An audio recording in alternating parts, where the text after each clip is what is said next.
Hello students, welcome back for the class of MBA Semester 4 International Human Resource Management. Today is our lecture number 32, 33 and 34, and the topic of our today's discussion is organizing multinational structure. So in the previous session we saw about the different approaches. Once we know about these different approaches, the organization that they will decide which approach that they need to apply by choosing the appropriate form of organizational structure. So this multinational organization, they are trying to apply the appropriate type of organization structure depending on whatever form of operations that they are starting in the first country. So the primary objective of our today's session is help to understand the concept of organizing the multinational structure or organizing the organization structure of any multinational enterprise. So the contents of our today's session are stages of internationalization, or we will also call them as strategies. Organizing the multinational structure. Structure of the export department of a firm. The another structure is called as initial division structure, subsidiary structure, international division structure, global structure. Global structure are classified into global product division structure and global area division structure, and finally global matrix structure. So let us discuss the first topic, that is called as stages of internationalization.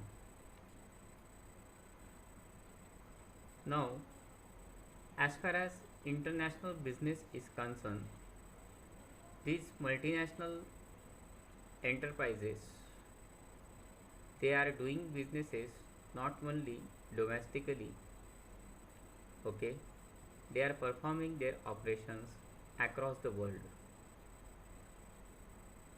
So they are using the different strategies, or these strategies are called as stages of internationalization.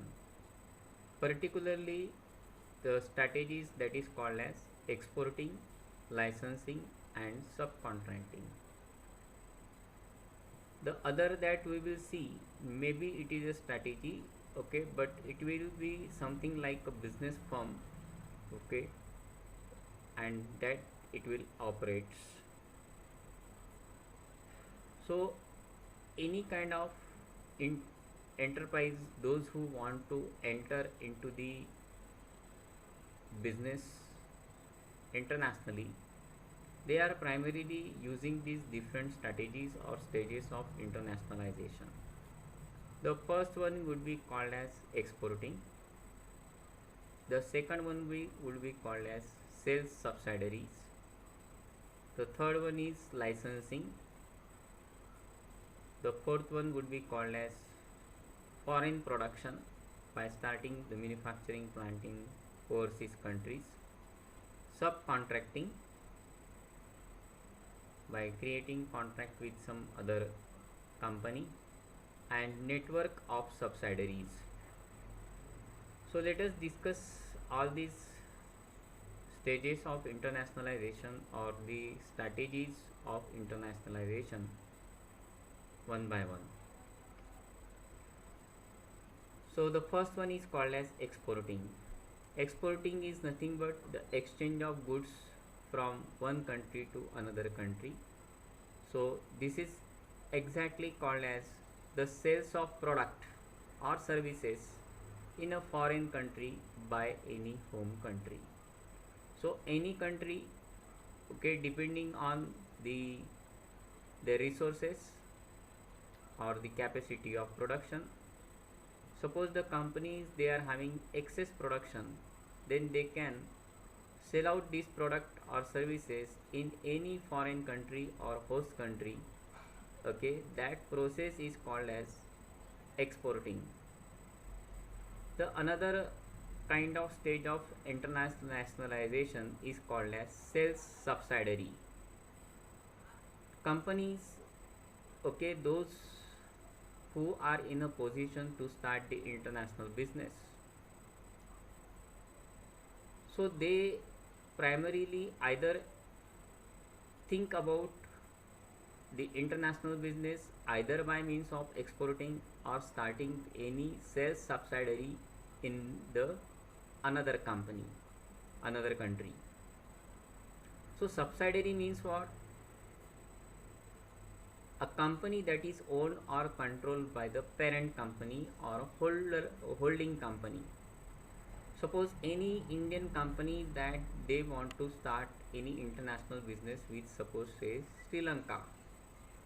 Okay, so whatever there will be any sort of resources the company has,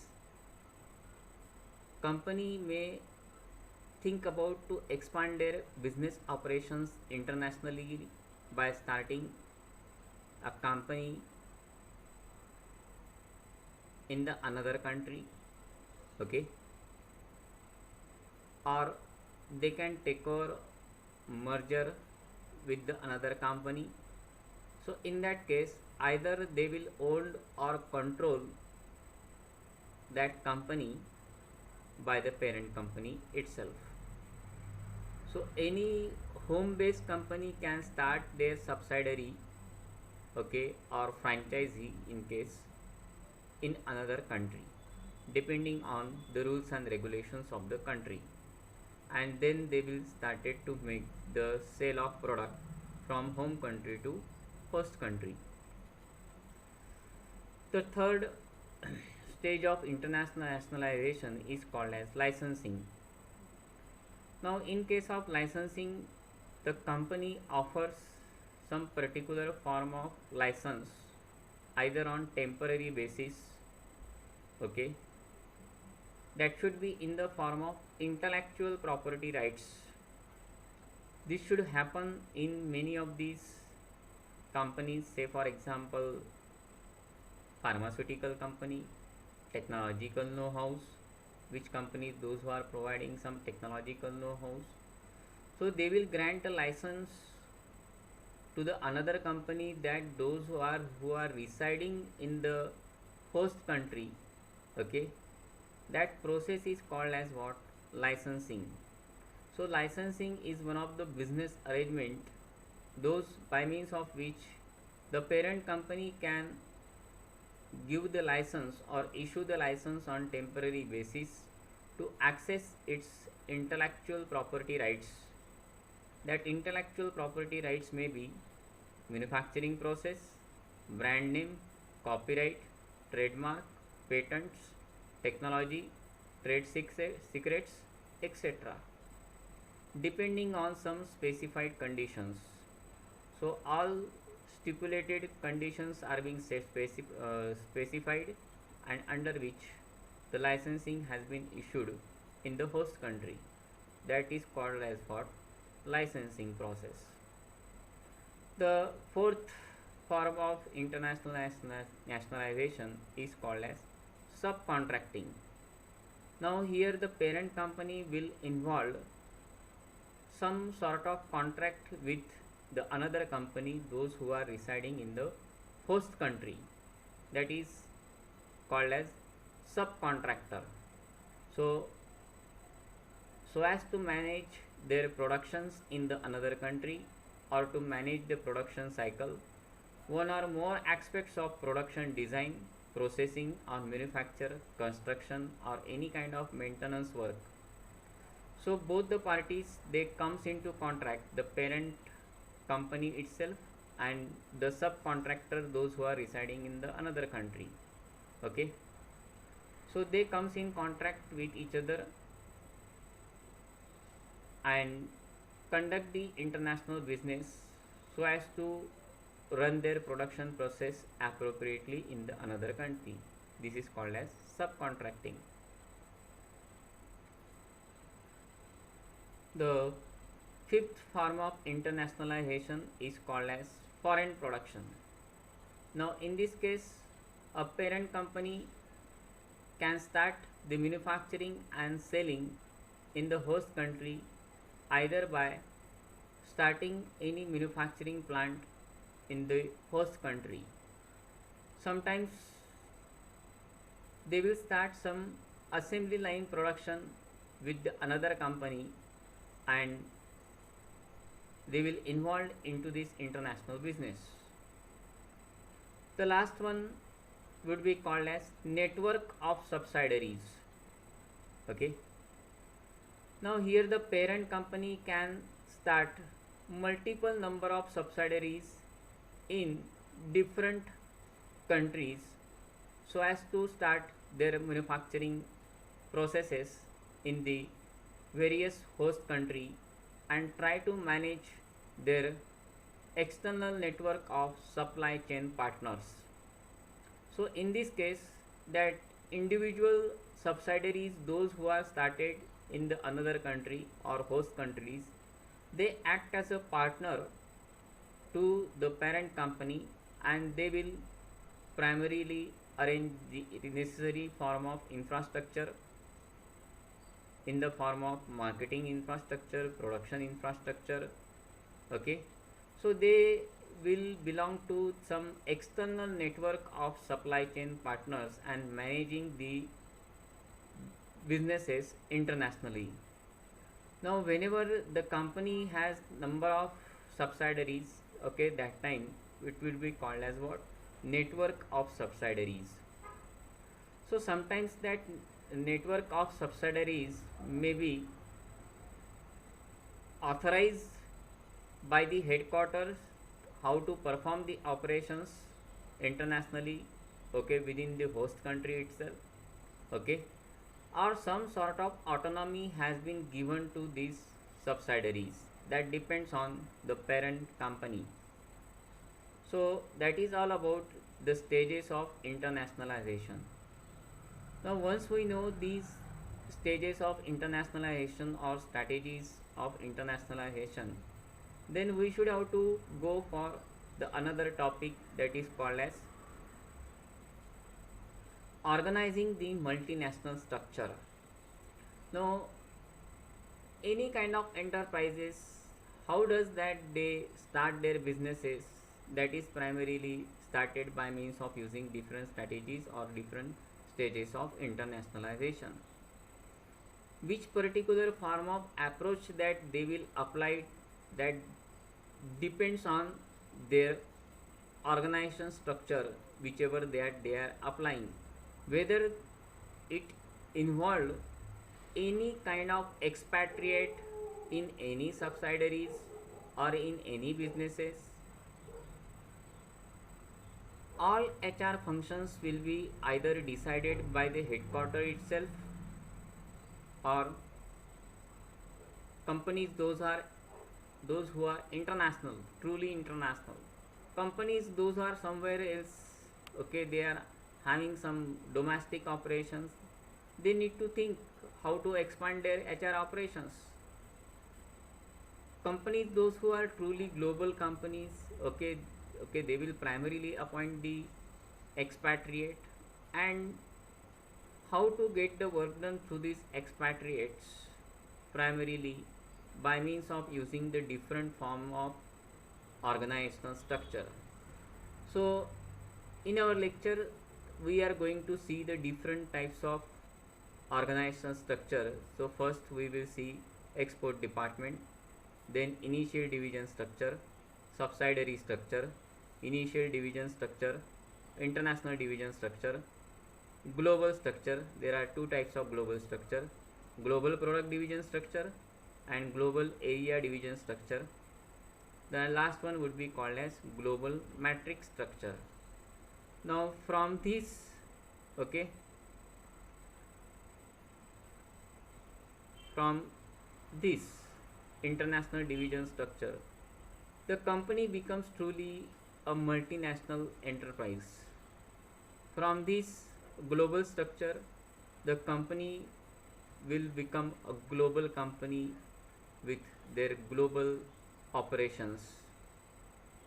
So they would think that which particular approach that we were seeing in the earlier lecture that they need to apply, and how to employ the expatriate to get the work done within their subsidiaries.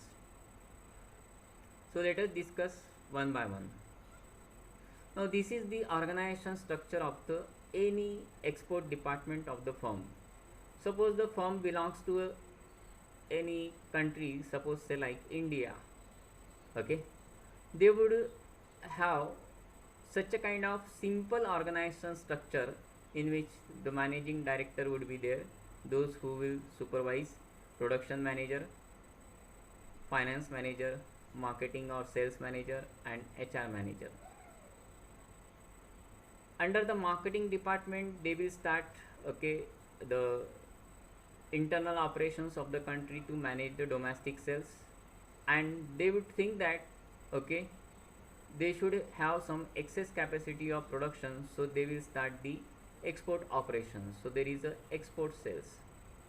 To manage the export sales, does we require any HR persons?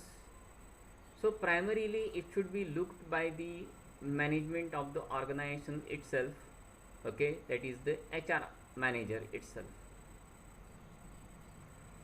So firms which are exporting goods, okay, so the export manager may be appointed to control the foreign sales.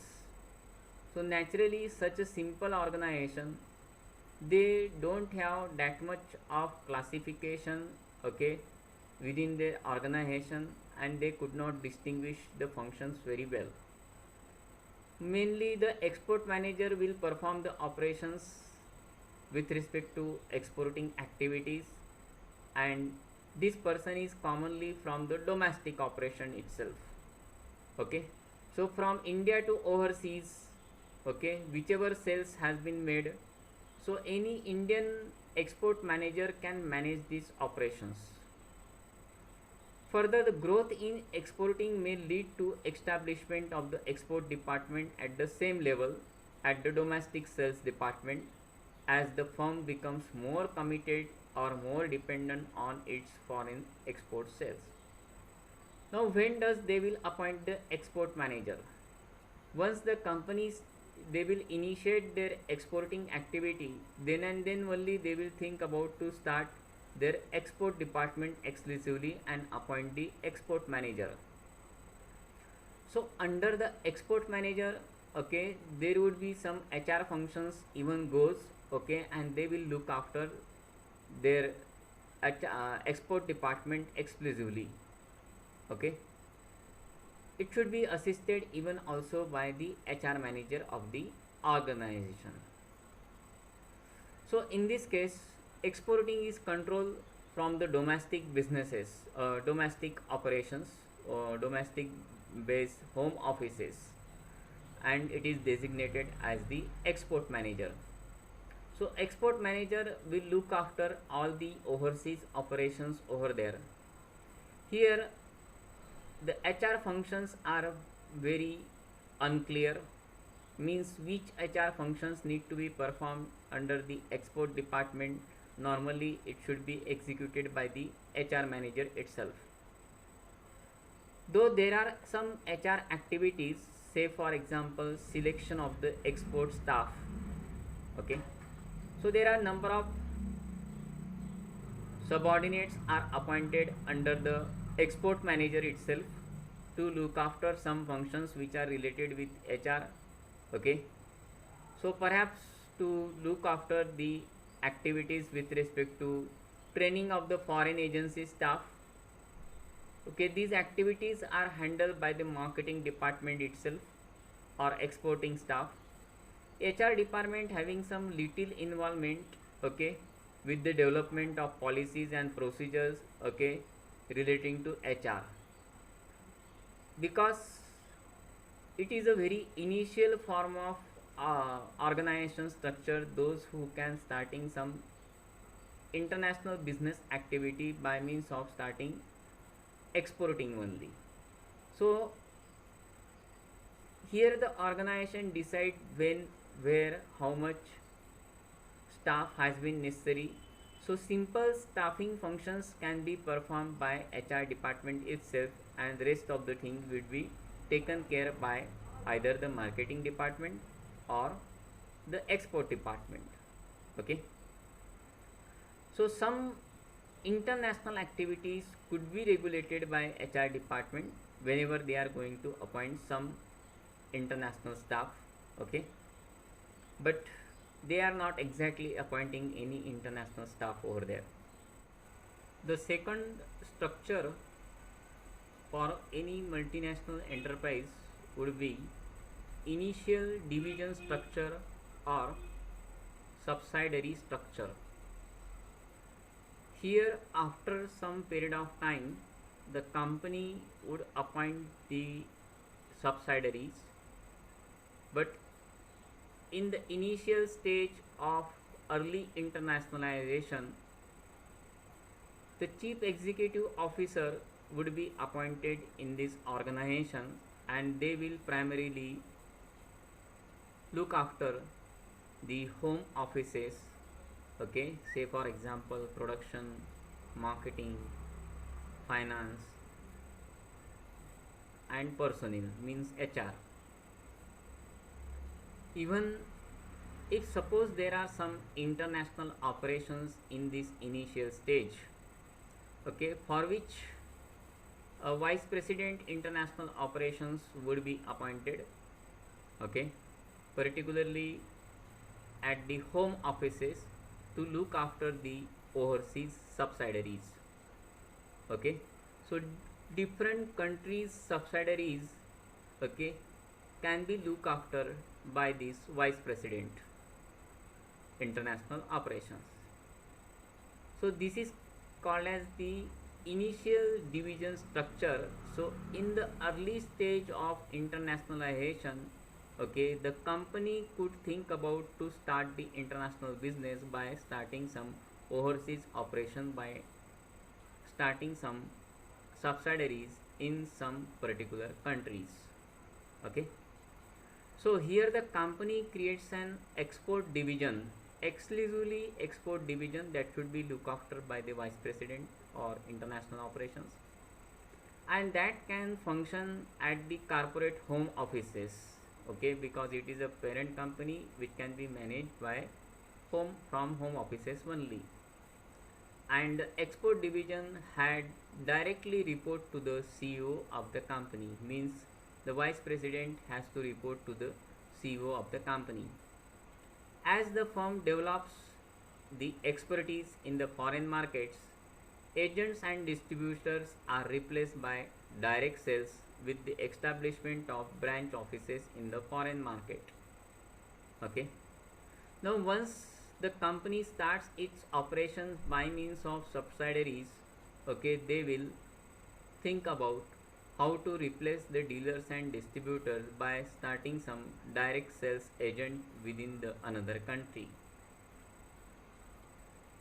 So as this international sales increases further, local government exert pressure on these growing markets for setting on-site manufacturing facilities, which prompts the company to set up the subsidiary and a branch offices in the concerned foreign countries.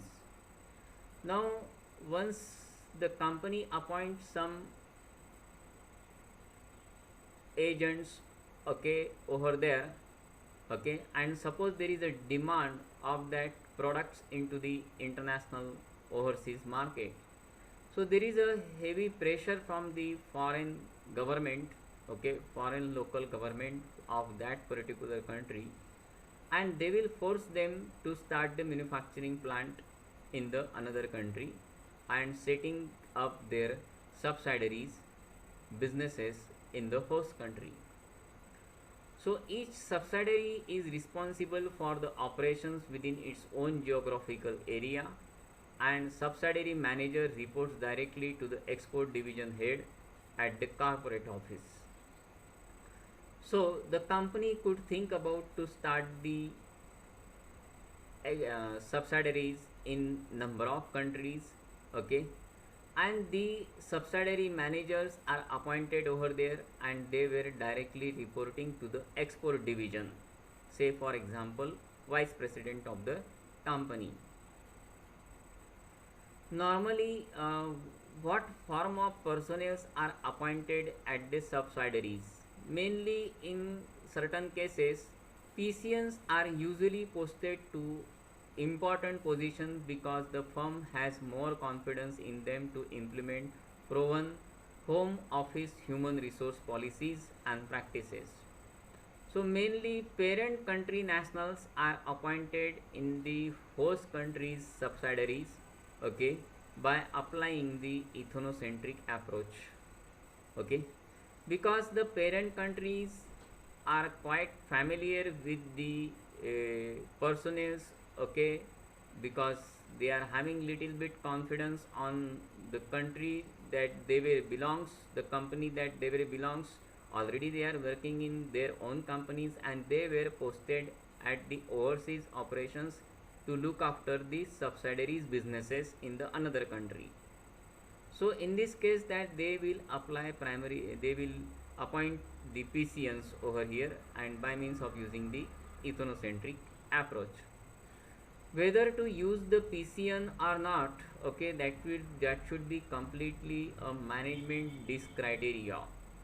Here the management of the organizations that they will decide whether they need to appoint the PCN or any other local persons from the uh, uh, any country wherever their subsidiaries are. So at this point the HR department becomes very actively involved in the personal aspects of firm's international operation.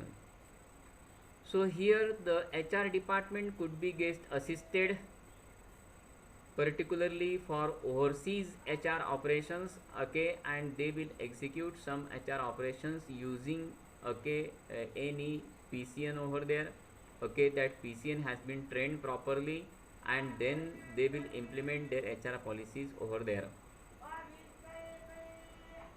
This is called as an international division structure.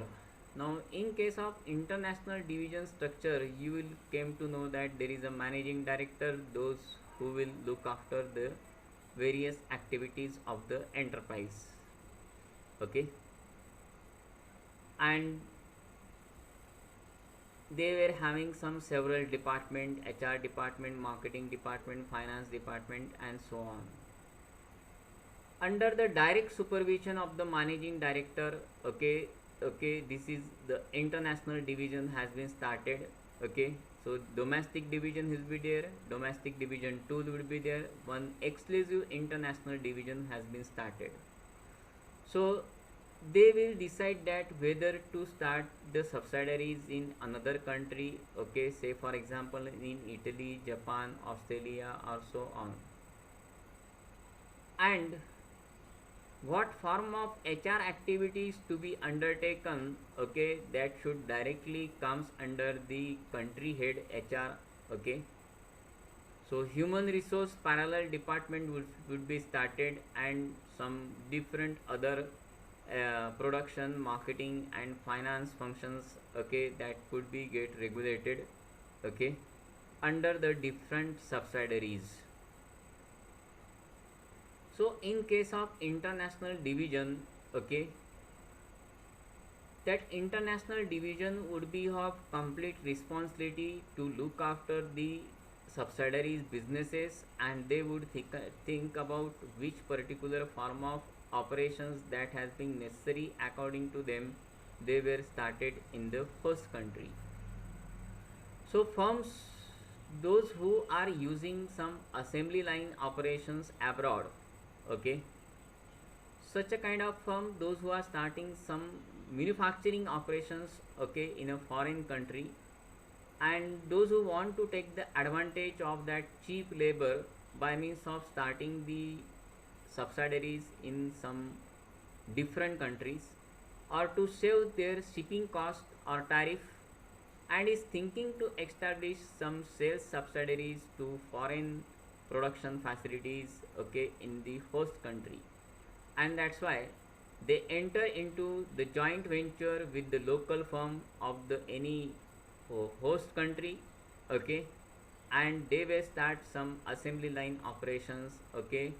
So either they will completely own that manufacturing plant, okay, or they can involve in the joint venture, okay, or merger with another company in the foreign subsidiaries in the foreign country and starting their subsidiaries over there. Such firms will start a separate international division in the foreign subsidiaries, and these subsidiary managers report to the head of the international division. So each subsidiary would be a distinct entity over here, okay, and they will directly report to the international division of the home country. So all subsidiary offices has to report to the home country international division, okay. Here whatever functions other than production, finance, marketing as well as HR, that could be under the subsidiaries, okay, whatever that it would go, and they will primarily report to the international division. At this stage, firms are tries to maintain the control of newly established subsidiary and will place the PCN in all key positions in the subsidiary. As we will discuss, okay, in some polycentric approach, okay, even we would likely to appoint the subsidiaries as an exclusive unit, okay, and the subsidiaries tries to control their operations from their subsidiaries itself. So therefore person those who are known to the home company, they will primarily appoint the PCN, okay, parent country nationals, as on the key position to regulate the various activities at the subsidiaries in the overseas market, while others decide that local employment conditions require local handling and place the SCN in charge of the subsidiary and HR function, thus making the exceptions to the overall ethnocentric approach. Now some of the companies, okay, those who are having the international division, they would think that local conditions are very important for the subsidiaries to particularly the local employment, particularly say for example labor force. So they will place the SCN, okay, and on the top of the position and having some autonomy over there, more autonomy, okay, and going further, okay, to enhance the operations using their ethnocentric approach. So there may be a contract regarding the staffing issues between the HR managers in the two subsidiaries and the HR manager at the corporate headquarters. So here person those who are appointed as a PCN, okay, they will have a complete autonomy and they may involve into a contract.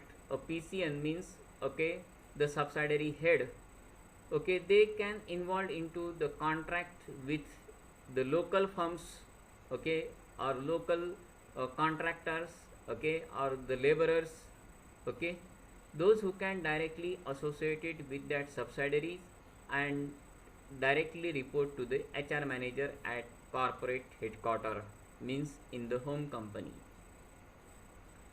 The role of corporate HR staff is primarily concerned with the expatriate management, though there will be some monitoring of subsidiary HR functions formally through the head of the international division.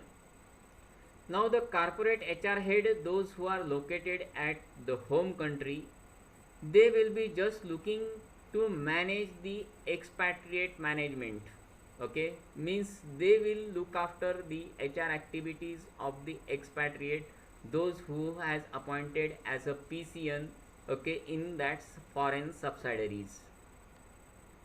So here the expatriate managers plays a very major role because they will regulate the activities in the foreign subsidiaries, okay. So as the firm extend its foreign production and services facilities into the another country, increasing the size of its foreign workforce, accomplishment by the growth in the number of expatriate, more formal HR policies become necessary. Now, some sort of autonomy can be executed by the expatriate, okay, those who are living in these foreign subsidiaries, okay, and they will regulate the various tasks, okay, even policies, particularly for the foreign workforce.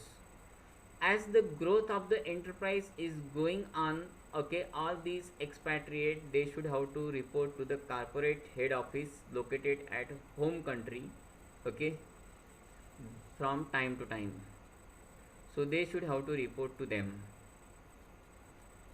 The next kind of structure is called as a global structure, okay.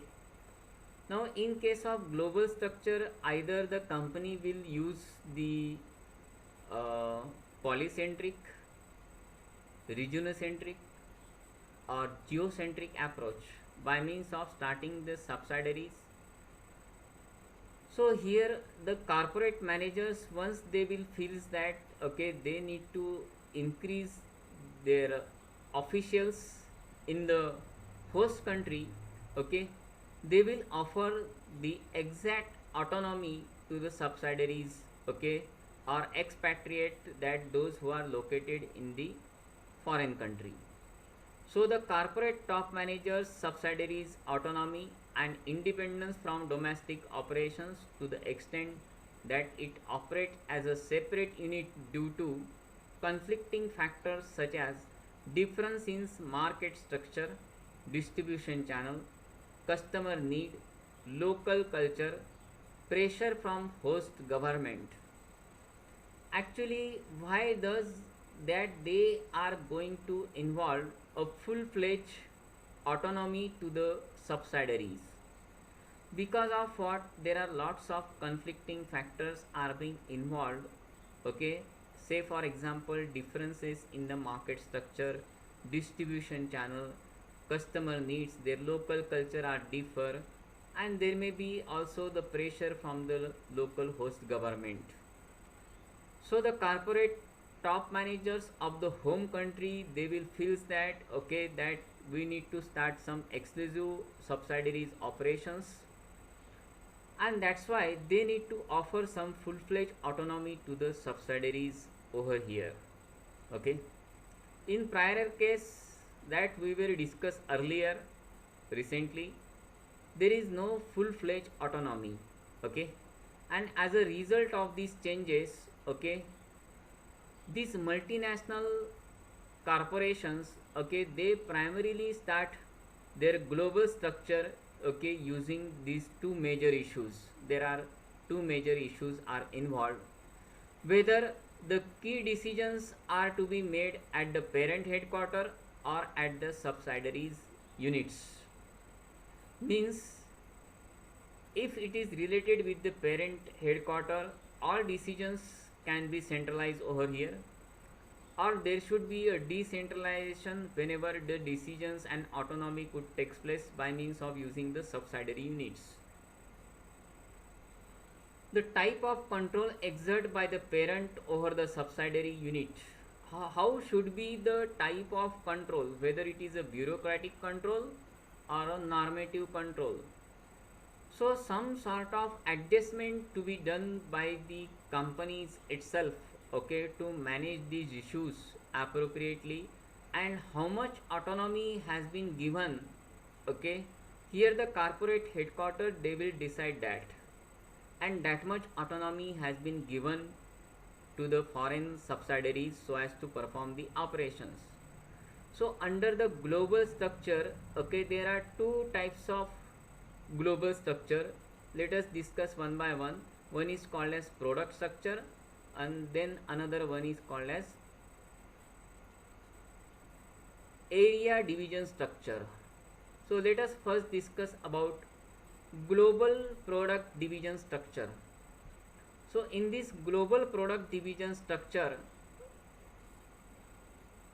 the chief executive officer has been appointed, under which at headquarter level different departments are working, and one corporate product division structure has there, and they will look after the various types of overseas operations and whatever form of product has been manufactured in these overseas operations, especially in the subsidiaries. Okay, so product A, B, C, D and E which can be manufactured at various locations. Say for example, product B can be manufactured in South America, Africa, Europe, Australia and Far Eastern countries. Even in case of Europe, okay, which particular country wherever the production function goes, say for example Great Britain, France, Germany, Netherlands and so on, and individual HR, finance, marketing and HR functions are being classified over there to look after these businesses.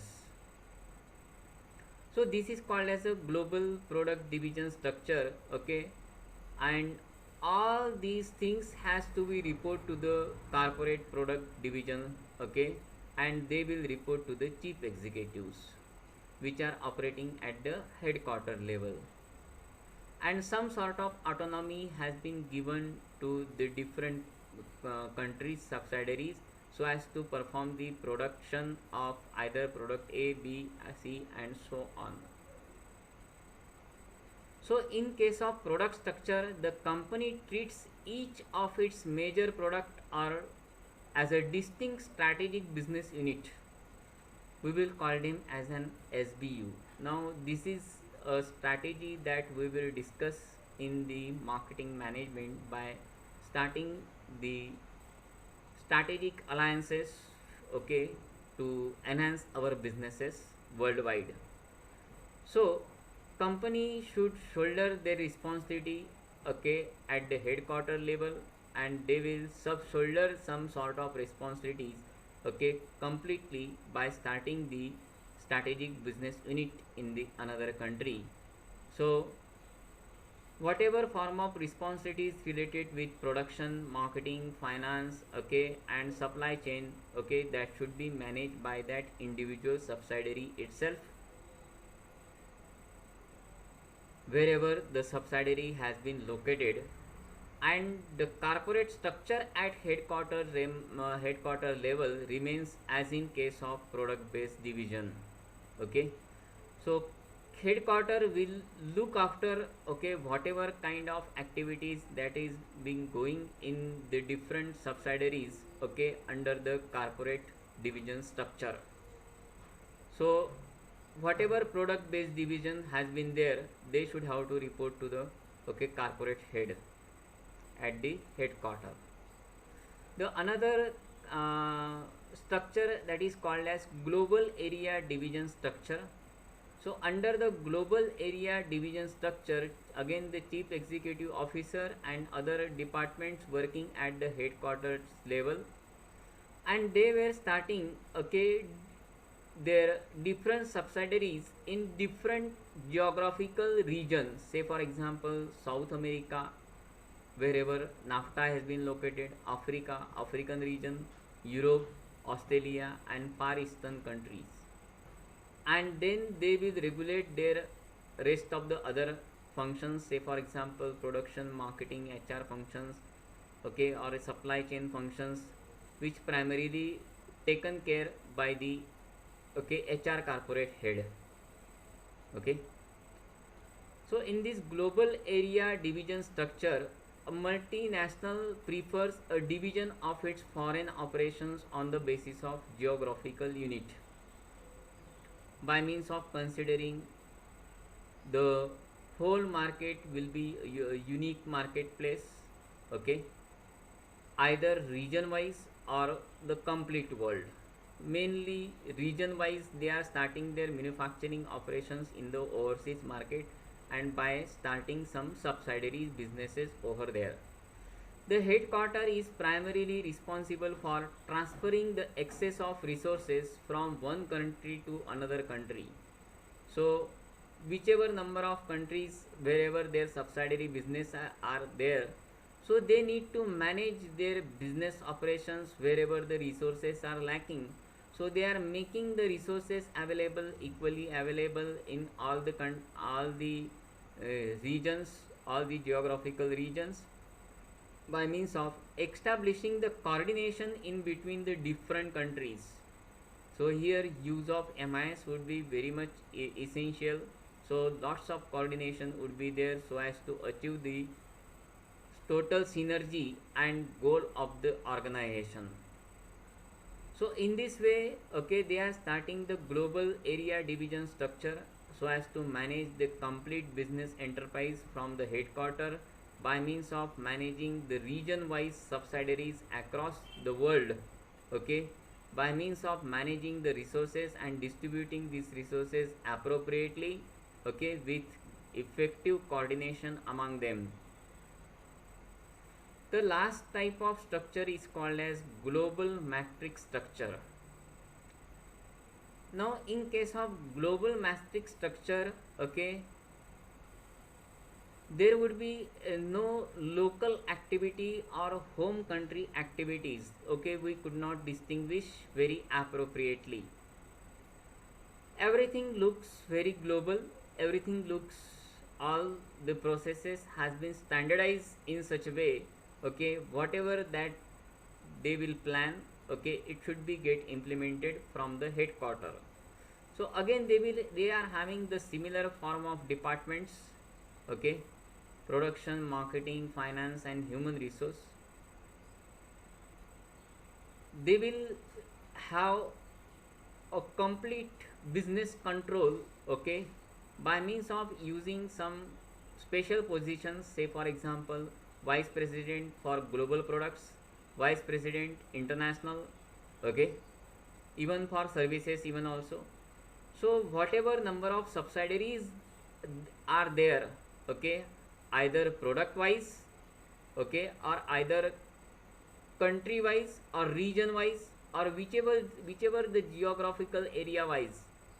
So they are using a matrix, okay, they are using a matrix type organization over there, okay. Even they can start their multinational enterprise even in some other counterparts of the world. Say for example here we were started in this chart Europe, America, Asia Pacific along with Australia also, and all other different functions, specifically HR activities are clubbed together, okay, and they need to report to the corporate head HR in the home country. So in this way the matrix structure, okay, organization goes, and there would be a lateral communication from whichever subsidiary, those who are manufacturing the product A, to Europe, to America, to Asia Pacific country, even to Australia. Even the HR manager, okay, they can directly take the report from any of these continent or regions, okay, even any of the subsidiaries, those who are producing these products, okay. So they are directly or indirectly associated with a matrix manager should be there. There is called as a matrix manager. Here HR manager plays a very key role, those who are acting as a matrix manager, okay, in many cases wherever different authorities are being reporting to this corporate head HR in the home country. So when the country is trying to integrate its operation in more than one dimension, like product as well as or area or customer or technology, okay, they will resort to go for a matrix structure organization. Such organizations are a truly global organizations. They are mostly using the regionocentric as well as the geocentric approach by means of employing the expatriate independently and offering the autonomy to the respective subsidiaries also. Both the product division and area division, okay, they will have some joint responsibilities, and they will share these responsibilities time to time wherever which product those are in excess production, okay, whichever has been manufactured, okay, at particular location, okay, which can be get transmitted to the another country for assembly line operation in the another country, so that the final assembly product can be manufactured, okay, from, okay, one of the country. Okay, all these products are combined together and utilized with effective outsourcing. Okay, this means that the executives jointly decide the allocation of resources and other important matters, as a matrix manager is responsible for these results. So where exactly, from which product need to be get transferred from one location to another location, one subsidiary to another subsidiary, one region to another region, that can be managed throughout the year by that matrix managers itself. So in this structure, the pressure from horizontal matrix manager are equal allocation of the resources, and vertical managers are supposed to balance this, taking into account the relative importance of the product and projects based on organizational priorities and the long term considerations. So whether it is a region wise operations are there, so there will be a horizontal managers. Whether it will be a product type subsidiaries are there, there will be a vertical matrix managers are there. All these managers are tries to manage their subsidiaries very well. Wherever the raw material has been required, they could make the production that should happen in a very smooth way. Okay, and they should have to manage and allocate the resources from time to time with some effective coordination among them, so as to achieve the long term goals of the organizations.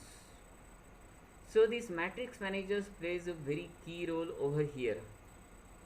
Sometimes that matrix managers even also could be appointed from the local host countries environment, because they are quite familiar over there, or parent country nationals in certain cases, okay, which can be also appointed over there. Now that depends on the company or headquarters operations, how does that they should have to execute these processes, okay, so as to remain remain competitive in a global marketplace. So in this way we are going to manage all the business operations across the various countries, and starting some multinational enterprises by starting the subsidiary businesses across the world. So that's all about this today's session. Thank you very much.